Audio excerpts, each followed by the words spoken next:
tous, je suis ravie de vous retrouver aujourd'hui dans une nouvelle vidéo. Alors aujourd'hui ce sera une vidéo meal prep, batch cooking. À vrai dire je sais jamais trop la différence entre les deux. On va dire allez batch cooking. En fait j'ai pas mal d'aliments dans mon frigo qui sont plus ou moins en fin de vie on va dire. Et je me suis dit que il était plus que temps d'en faire quelque chose pour ne pas les perdre. Parce que bien entendu il est hors de question de jeter de la nourriture. Donc du coup je me suis dit que j'allais vous emmener avec moi pour préparer tout ça et voir ce qu'on pouvait faire de bon pour ne pas perdre et puis du coup se donner un petit peu d'avance dans les prochains repas parce que pour le coup je me dirais certainement merci. Je vais également me préparer quelques crudités d'avance parce que, comme vous le savez, je suis en rééquilibrage alimentaire. Nous sommes en rééquilibrage alimentaire et en fait, j'ai remarqué que si je ne préparais pas de légumes ou de crudités à l'avance, et bien en fait, on est vite perdu et on ne sait pas trop quoi manger comme légumes. Enfin, en tout cas pour moi, je sais pas pourquoi. Les légumes, c'est pas inné chez moi de me dire dans mon assiette je mets tel ou tel légume. Donc du coup, ce que je fais, c'est que je m'en prépare à l'avance. Comme ça, je me pose pas de questions. Ils sont prêts à être mangés. Et du coup, c'est beaucoup plus simple pour moi. Donc, je vais vous dire ce qu'on va préparer aujourd'hui. Une compote, puisque j'ai des poires qui ne se conservent pas du tout. Je les ai achetées pourtant il n'y a pas très longtemps, mais les poires, elles tiennent pas le coup. Donc, du coup, je vais les préparer. Je vais faire une compote de pommes poires avec un petit peu de vanille. Je vais faire également une soupe parce que j'ai un poireau qui est dans mon frigo depuis plus de 2 semaines et là il commence vraiment à faire la tête. Donc je vais faire une soupe carotte poireau. Je vais faire également des carottes râpées, comme ça je vais m'en faire un bon saladier et j'en aurai d'avance pour les futurs repas. Du coup je me poserai pas la fameuse question de quels légumes je vais mettre puisque elles seront préparées. Je vais faire également une tarte chèvre épinard parce que j'ai un reste d'épinards que j'ai fait il y a 2 jours et que personne ne mange. Et j'ai acheté aussi un petit morceau de fromage de chèvre en date courte à Intermarché. Et du coup, je me suis dit que je pourrais peut-être essayer de faire une tarte chèvre épinard en utilisant ça. Comme ça, tout y sera passé et ça permettra de ne pas gâcher, de ne pas perdre. Je vais faire également un cake aux olives et au jambon parce que j'ai des olives pareil qui sont en train de mourir dans mon frigo, donc du coup je vais les passer dans un cake et ça tombe bien parce que ce week-end nous sommes invités chez Belle Maman et du coup comme ça j'amènerai mon petit cake olive jambon pour l'apéritif. Ce que je vais faire c'est que du coup comme il va être fait en avance, je vais le préparer. Je vais le couper en tranches, je vais le congeler et quand on partira chez Belle Maman, je le sortirai de mon congélateur et le temps qu'on le mange, il sera décongelé, il n'y aura pas de souci. Et si j'ai le temps, je vais également faire un petit gâteau au chocolat pour les enfants, histoire d'optimiser le four, parce que quitte à allumer mon gros four, je vais pas l'allumer juste pour une préparation. Donc ce que je voudrais faire, c'est mettre à cuire tout en même temps la tarte aux épinards, le cake au jambon olive et le gâteau au chocolat. Comme ça, le four chauffe une fois pour 3 préparations et ça, franchement, niveau économie d'énergie, je pense que c'est le top. Donc, je m'y attelle tout de suite. Allez, c'est parti. Donc, tout d'abord, pour commencer, je vais m'occuper de ça. Ça, en fait, c'est du thé que j'ai mis à infuser il y a déjà un bon gros quart d'heure. 3 sachets de thé dans 80 centilitres d'eau minérale. En fait, c'est que je fais mon kombucha depuis déjà plus d'un an, 1 an et demi même. Je fais mon kombucha moi-même. Donc là, je voulais en repréparer parce que j'en ai plus qu'une bouteille d'avance. Donc, j'ai déjà mis tout à l'heure mon eau à chauffer, mon thé à infuser dedans. Là, je vais pouvoir enlever mes sachets de thé. Alors, normalement, je prends du thé noir en vrac. Mais là, j'en avais plus du tout. Donc, je me suis dépannée avec du thé noir en sachet. Mais sachez qu'avec le thé noir en vrac, c'est quand même beaucoup, beaucoup mieux. Mais bon, ça marche quand même avec le thé en sachet. Voilà, à partir du moment où c'est du thé noir et qu'il n'y a rien d'autre dedans, ça marche. Donc là, je vais sortir mes sachets de thé. Je vais rajouter 80 grammes de sucre. C'est du sucre blond bio que je prends tout simplement chez Carrefour. Donc, sucre blond absolument, parce que j'ai remarqué avec les autres sucres, ça ne marche pas. Donc du sucre blond bio, celui de chez Carrefour, ça marche hyper bien. Je vais le rajouter dans mon thé une fois que j'aurai enlevé mes sachets. Je vais remuer tout ça et après je vais le laisser refroidir et j'aurai plus qu'à le verser sur ma mère de kombucha. Je vous montrerai tout ça tout à l'heure. Une fois que j'aurai fait ça, je vais tout simplement éplucher mes carottes. Je vais éplucher mon poireau, que je vous disais qu'il était au bout de sa vie, mon poireau, je vous mentais pas. Hein. Donc je vais éplucher mes carottes. Il y en a une partie qui va partir dans la soupe, il y en a une partie qui va partir en carottes râpées. Le poireau va partir dans la soupe. Je vais éplucher également mes poires et mes pommes que je vais faire cuire à la vapeur pour faire ma compote. Donc voilà, c'est parti pour l'épluchage de tout ça. Et après, il n'y aura plus qu'à mettre à cuire. Bon, j'ai ajouté mon sucre blond dans mon thé, donc ça maintenant c'est en train de macérer et puis je vais attendre que ça refroidisse. J'ai coupé tous mes légumes, donc j'ai coupé des carottes que je vais râper, j'ai coupé mes pommes et mes poires et il était temps parce qu'effectivement j'avais une pomme qui était vraiment pas en forme et une poire qui commençait à pourrir, donc impeccable, tout ça, ça va partir en compote. Et j'ai coupé mes légumes pour ma soupe. J'ai rajouté un oignon parce que je trouvais que ça faisait pas énorme. Donc j'ai rajouté un oignon et je vais rajouter également à mes cuissons des lentilles corail. Un petit peu de lentilles corail pour ramener un petit peu de donctuosité et un petit peu plus de protéines. Donc je mets ma soupe à cuire. Je vais râper mes carottes. Mes pommes poires qui vont aller dans le cuivre à vapeur. Et mon kombucha qui refroidit. Bon alors, la soupe commence à cuire gentiment. Je rajouterai les lentilles corail quand je serai à peu près à mi-cuisson. Donc, on va dire, allez, d'ici 10-12 minutes, je rajouterai les lentilles corail. Alors, chez moi, il n'y a pas d'appareil, il n'y a pas de robot, etc., de Thermomix ou que sais-je. Moi, c'est tout à l'ancienne avec des casseroles et des trucs comme ça. Donc voilà, la soupe, c'est à l'ancienne. On cuit dans une casserole et puis après, on mixe. Ici, dans mon cuit vapeur, j'ai les pommes et les poires qui sont en train de cuire. Pareil, une fois qu'elles seront finies de cuire, je les mettrai dans mon mixeur avec un petit peu de vanille. Alors oui, je sais, c'est du plastique, machin. On m'a offert ce cuit vapeur il y a peut-être bien au moins 10 ans, si ce n'est plus. Il fonctionne très bien, donc tant qu'il fonctionne, moi, je m'en sers. Les carottes, je les râperai tout à la fin quand j'aurai toutes mes cuissons qui seront lancées. En fait, c'est le dernier truc que je ferai, les carottes râpées. Là, je vais faire ma pâte à tarte pour faire mon expérience épinard chèvre. Donc, j'ai mis, comme d'habitude, 240 g de farine d'épeautre. Là, c'est de la farine de grand épeautre que j'ai, une cuillère à soupe d'huile d'olive, une cuillère à café de sel, j'allais dire de sucre, n'importe quoi, de sel, et je vais rajouter 120 ml d'eau. Je vais pétrir tout ça, étaler ma pâte, et puis après, je vais mettre ma garniture. Bon, j'ai fini d'étaler ma tarte, ma pâte à tarte, du moins, elle est presque ronde. Je crois que je n'y arriverai jamais, j'ai renoncé d'ailleurs. Donc, ce que je vais faire maintenant, c'est que je vais la mettre dans mon moule à tarte. Et après, je vais faire ma garniture. Alors, pour la garniture aux épinards et aux chèvres, je vais y aller, mais alors en total impro. Je ne sais pas du tout comment je vais m'y prendre. Je vais y aller, comme ça, en roue libre, et puis on verra bien ce que ça donne. Dans tous les cas, ce ne sera jamais mauvais, étant donné qu'il n'y aura que des bonnes choses. Donc, je rabats les bords, parce que moi, j'aime beaucoup quand il y a une belle croûte comme ça, là. Hop, voilà, hop, et maintenant je vais faire ma garniture.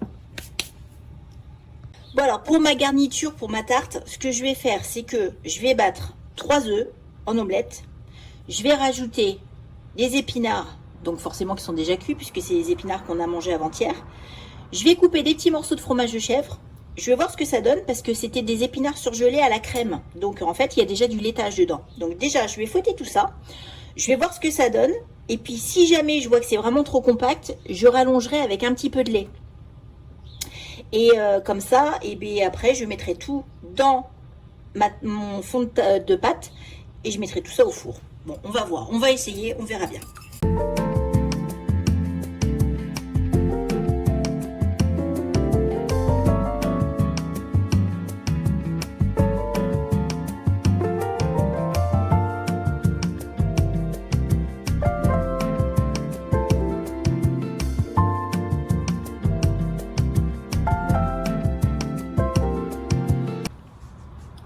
Bon, et ben écoutez, moi je trouve que c'est pas mal comme ça, c'est suffisamment liquide. Si je rajoute du lait, ça va vraiment être trop liquide.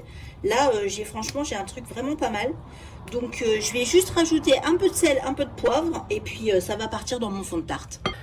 Maintenant que ma tarte aux épinards chèvre est faite, je l'ai mise en attente avant de l'enfourner. Je vais faire mon cake du coup.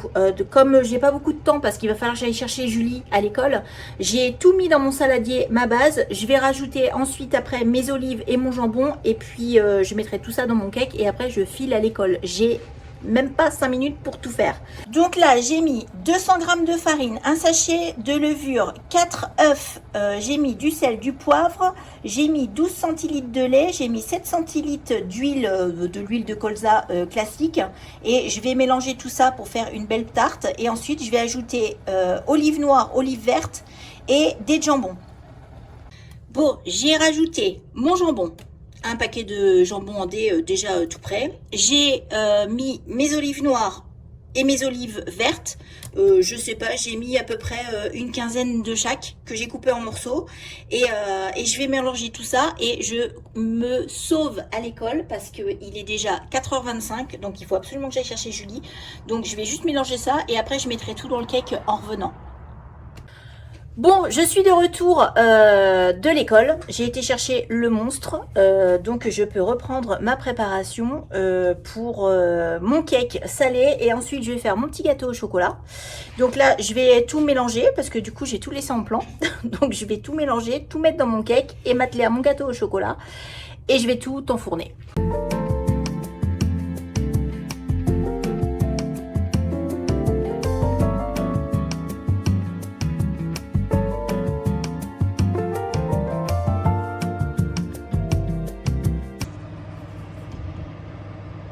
Bon, j'ai tout mélangé, mon jambon, mes olives, etc. J'ai tout mis dans mon moule à cake beurré fariné. Je mets pas de papier cuisson moi en fait. Je préfère à l'ancienne beurré fariné parce que le papier cuisson en fait j'ai pas forcément confiance niveau santé. Donc j'ai arrêté d'en mettre depuis déjà pas mal de mois. Donc deuxième préparation en attente avec la tarte.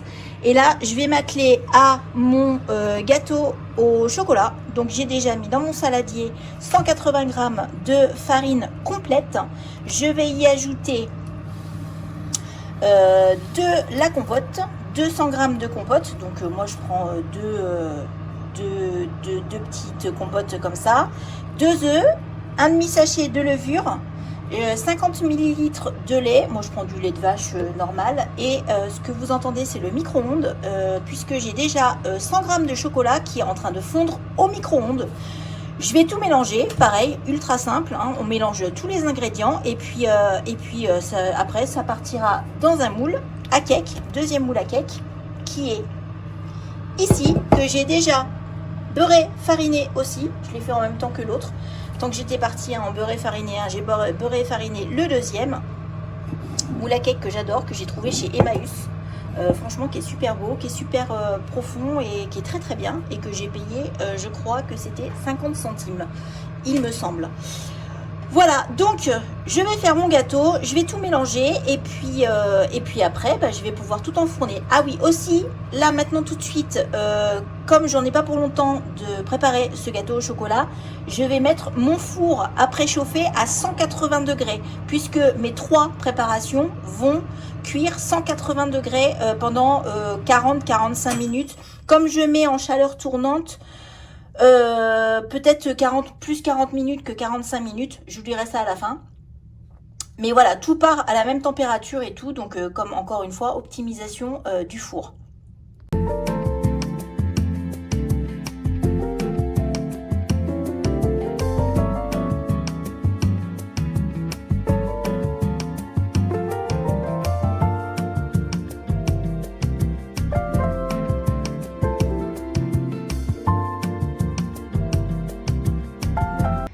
Et voilà mes 3 préparations qui vont aller dans le four. C'est pas satisfaisant ça franchement.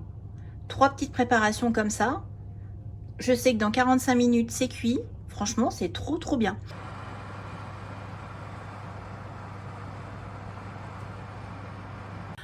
Pendant que c'est en train de cuire dans le four, qu'est-ce qu'il me reste à faire? Il faut que je mixe la soupe, que je mixe la compote.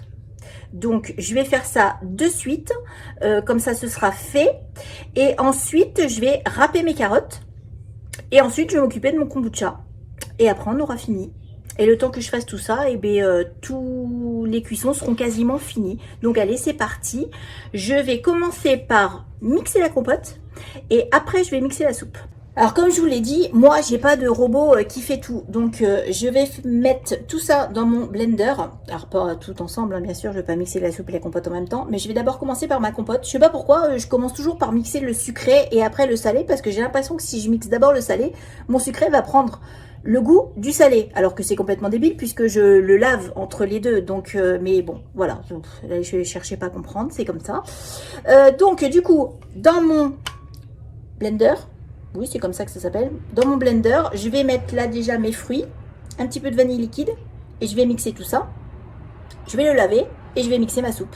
Bon, alors là, j'ai tout mis dedans. Je vais juste rajouter un petit peu de vanille liquide. Franchement, j'y vais à l'œil, hein. Je ne saurais pas vous dire combien j'ai mis de vanille, mais j'en mets un tout petit peu. Et je vais mixer tout ça. Bon, voilà, j'ai obtenu une belle compote bien lisse. C'est trop bon. Pomme, poire, vanille, franchement, c'est trop bon. Donc maintenant, j'ai plus qu'à la verser dans ce petit tupperware. C'est encore un peu tiède, donc je vais attendre un peu avant de le mettre au frigo. Puis bah, voilà, on aura de la compote pour les 2-3 prochains repas qui suivront. Bon, je viens de le laver. Maintenant, il est temps de mixer la soupe. Donc la soupe, en fait, j'ai pas mal d'eau qui s'est évaporée. Mais tant mieux, parce que en fait, je me suis déjà fait avoir plusieurs fois en mettant trop d'eau quand je faisais cuire les légumes. Et du coup, après, ça me faisait une soupe trop liquide. Or, moi, j'aime bien la soupe onctueuse. Donc là, en plus, bon, avec les lentilles corail, ça devrait être bien onctueux, bien goûtu. Donc, je mets tout dans mon petit blender, mon petit liquide, et je vais rajouter du liquide au fur et à mesure. Mais je me fais plus avoir en fait. Je me fais plus avoir, je veux plus. Voilà. Je vais rajouter un peu de liquide. Et je verrai après si je dois en rajouter encore ou pas. Finalement, j'ai pas rajouté tant d'eau que ça. Vraiment pas. Et du coup, ça me fait une belle soupe bien onctueuse. Là, franchement, pile poil, comme il faut. Donc, je vais la verser dans un tupperware, comme ça. Enfin, j'appelle ça un tupperware, une boîte. Et voilà, et j'aurai de la soupe pour ce soir simplement parce que ici, tout le monde mange de la soupe et pour rappel, on est quand même 4. Il me reste 5 minutes de cuisson dans le four, donc du coup, je vais m'occuper de mon kombucha. Là, j'ai râpé mes carottes et j'ai fait toute ma vaisselle. Comme ça, au moins, c'est fait. J'ai une tête de folle, franchement, c'est n'importe quoi. J'ai chaud, j'en peux plus. Donc là, je vais m'occuper de mon kombucha puisque mon thé sucré a refroidi. Donc là, j'ai plus qu'à le verser en fait sur ma mère de kombucha et puis du coup, ce sera bon. Ça partira au repos, enfin du moins en macération pendant quelques temps. Donc ma mère de kombucha, elle est là, hein, elle est dans son liquide. Dans son liquide, il y a ce qu'on appelle le starter en fait. Et dedans, il y a une... Attention, je vais l'attraper. Une mer de kombucha, comme ça. Voilà. Alors, si j'ai tout bien compris, c'est un champignon, en fait. C'est un champignon. Alors, moi, ça fait bien... franchement, ça fait bien au moins 1 an et demi que je fais mon kombucha moi-même. Et franchement, c'est délicieux, quoi, parce qu'en fait, je bois quasiment jamais d'alcool. Donc, c'est vrai qu'à l'apéro, c'est impeccable, quoi. C'est nickel, c'est un petit peu pétillant, c'est un petit peu gazeux. On l'aromatise avec ce qu'on veut, donc c'est super. Donc là, du coup, je vais verser mon thé avec ma mère de kombucha. Et puis, je vais refermer tout ça avec une petite charlotte, comme ça. Donc en tissu pour que ça respire, ça transpire, n'importe quoi, pour que ça respire un petit peu.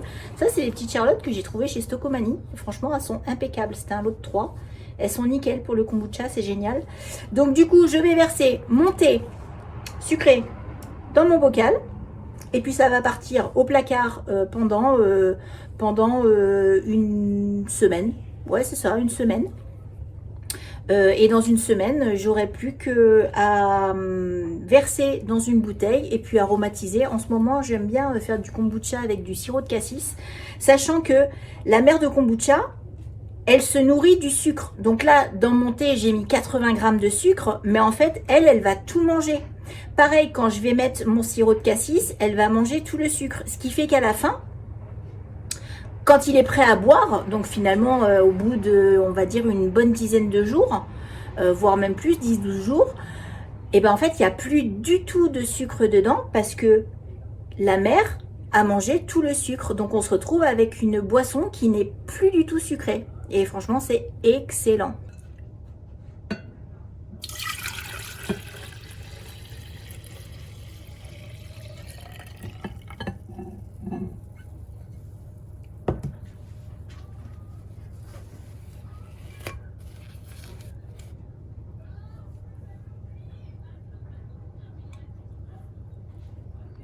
Et voilà le résultat de cette petite session de batch cooking, meal prep, ce que vous voulez.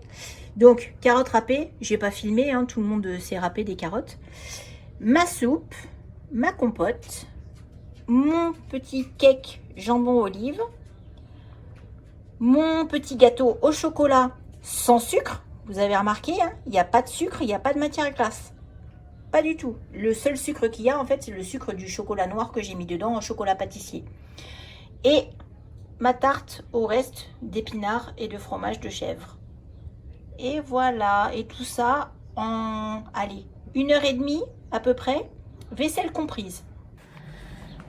Je vais terminer cette petite vidéo ici. J'espère qu'elle vous aura plu. Peut-être qu'elle vous aura motivé à faire de même avec les restes que vous pouvez trouver au fond de votre frigo. En tout cas, moi, je suis bien contente d'avoir pu tout utiliser. Et puis, du coup, grâce à ça, je vais être tranquille pour ce soir et demain toute la journée. Donc, franchement, c'est que du plaisir. On va pouvoir manger des bonnes choses et sans avoir perdu ce qui risquait de se perdre dans mon frigo. Donc, je suis très, très, très contente. Je vous fais des gros bisous et je vous dis à très bientôt dans une prochaine vidéo. Bye!